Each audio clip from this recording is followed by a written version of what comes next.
तो स्वागत है आपका एक बार फिर से हमारे चैनल स्टडीज़ पे। हमने मॉक पेपर सॉल्विंग की सीरीज़ में मैथ्स का मॉक पेपर 1 मैथ्स का पूरा पेपर सॉल्व कर लिया। फिजिक्स का हमने क्वेश्चन नंबर 15 तक पूरा कर लिया है। आज हम करेंगे क्वेश्चन नंबर 16 से क्वेश्चन नंबर 20 तक। ठीक है, तो शुरू करते हैं हम आज का वीडियो।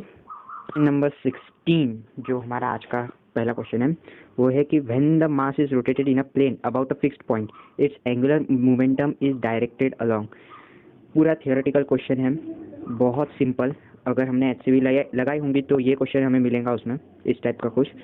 तो हमारा जो ऑप्शन आएगा करेक्ट वो आएगा एक्सिस ऑफ रोटेशन, क्योंकि जो एंगुलर मोमेंटम है वो हम जिस एक्सिस के अबाउट रोटेट करते हैं बॉडी को, उस एक्सिस के डायरेक्शन में रहता है, उसके अलॉन्ग रहता है। ठीक है, तो ये तो क्वेश्चन फटाक से लग गया। अब नेक्स्ट क्वेश्चन देखेंगे हम।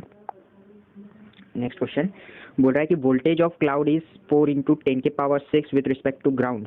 अच्छा, तो वोल्टेज दिया है तो पहले हम लिख देंगे पूरा। वोल्टेज दिया है हमें 4 इंटू 10 के पावर 6। और क्या दिया है, in the lightning strikes lasting 100 millisecond, यानी टाइम भी दिया है हमें। टाइम दिया है 100 मिली सेकेंड। 100 मिली सेकेंड को सेकेंड्स में कन्वर्ट करने के लिए 10 के पावर -3 के फैक्टर से मल्टीप्लाई करेंगे, तो ये मिल गया हमें सेकेंड्स में। और हमें चार्ज दिया है 4 कूलम का।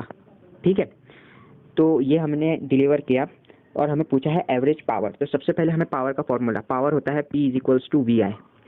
ठीक है, हम I जो होता है डेफिनेशन के हिसाब से I charge per unit time यानी Q/T। तो हम I की जगह यहाँ पे Q/T पुट करेंगे तो P, एक सेकेंड, तो ये जो फॉर्मूला है वो क्या बनेगा, V/Q/T। जब हम ये वैल्यूज पुट करेंगे इसमें तो V क्या है 4 इंटू 10 के पावर 6, Q है 4, टाइम है 10, 100 इंटू 10 के पावर -3, यानी ये हो गया 10 के पावर -1। जब ऊपर जाएगा तो वो बन जाएगा 4 4 16 इंटू 10 के पावर 7। जब हम इसको आगे सॉल्व करेंगे तो ये क्या बनेगा 160, एक सेकेंड, ये बनेगा 160 इंटू 10 के पावर 6, यानी 160 मेगावाट। पावर हमारा आ गया 160 megawatt. So A option correct. ठीक है, अब next question, question number 18। Question number 18 बोल रहा है कि 2 small sphere each of mass m and charge q are tied from the same rigid support with the help of silk thread of length L when they make angle theta with the vertical as shown in the figure. If length L is decreased then the angle of theta. तो देखो ये question अगर हम चाहे तो theoretical भी कर सकते हैं, मतलब कुछ लिख वाक्य, नहीं तो हम लॉजिक भी लगा सकते हैं। देखो इसको लॉजिकल कैसे सॉल्व करेंगे। ठीक है, जल्दी से सॉल्व हो जाएगा। पहले तो हम देखते हैं पहली कंडीशन क्या है। कंडीशन ये है कि जो दोनों चार्ज है वो इस तरह से रखे थे जब उसकी लेंथ L थी। तो सपोज इन दोनों के बीच का डिस्टेंस अभी x है। ठीक है, जब हमने ये L को कम किया, तो सपोज वो दोनों चार्ज यहाँ पर आ गए।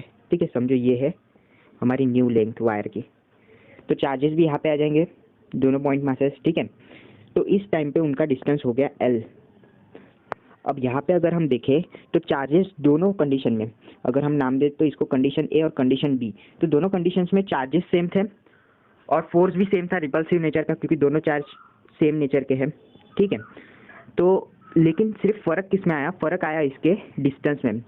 पहले जब लेंथ x थी और अभी है L, और हमें पता है कि x जो है वो L से क्या है, बड़ी है। और अगर हम फोर्स का फॉर्मूला देखें तो वो इन्वर्सली प्रोपोर्शनल होता है डिस्टेंस के स्क्वायर से, है ना।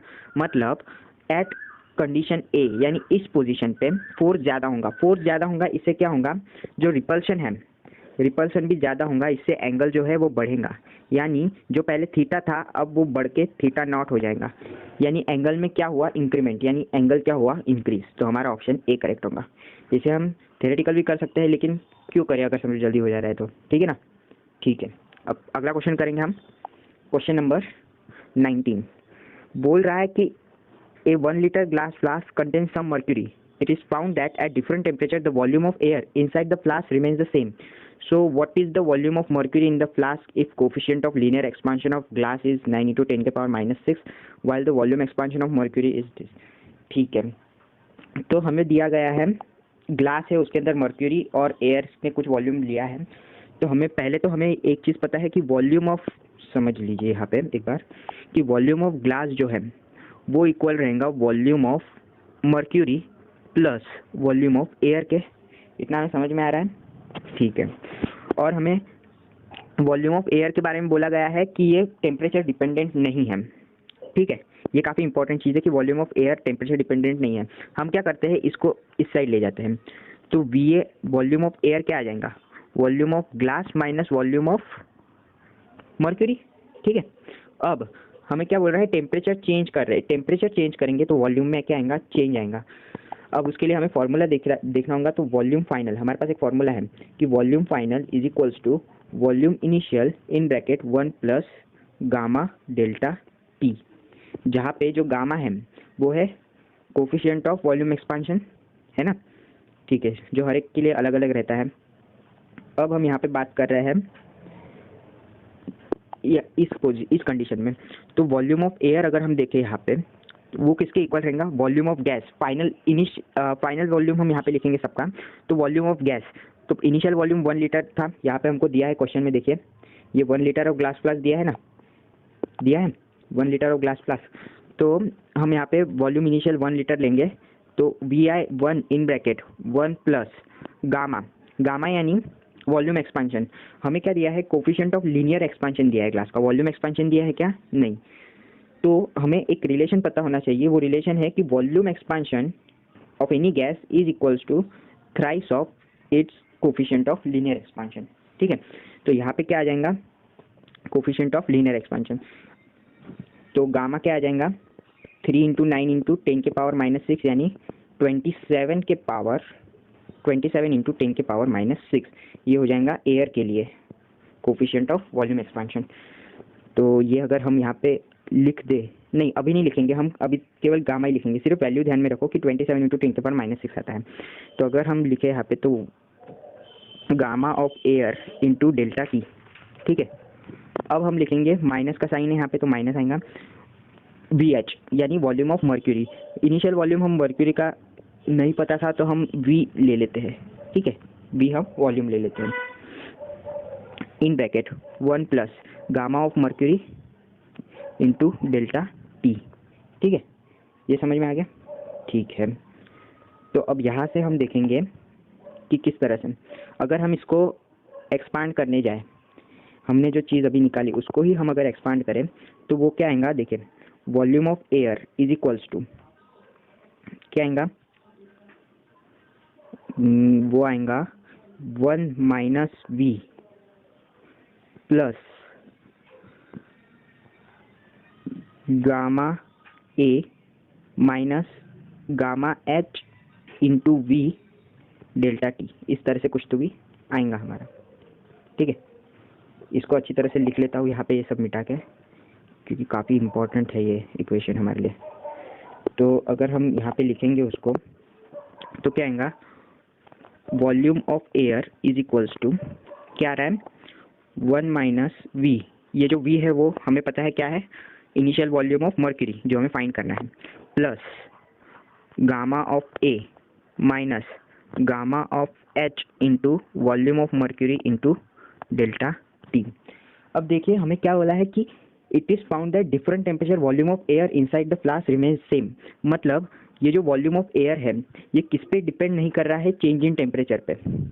तो इसका मतलब ये है कि वो ये वाली जो क्वांटिटी है, ये वाली क्वांटिटी क्या हो जाएंगी, 0। तो हम इसे 0 दिखा देते हैं।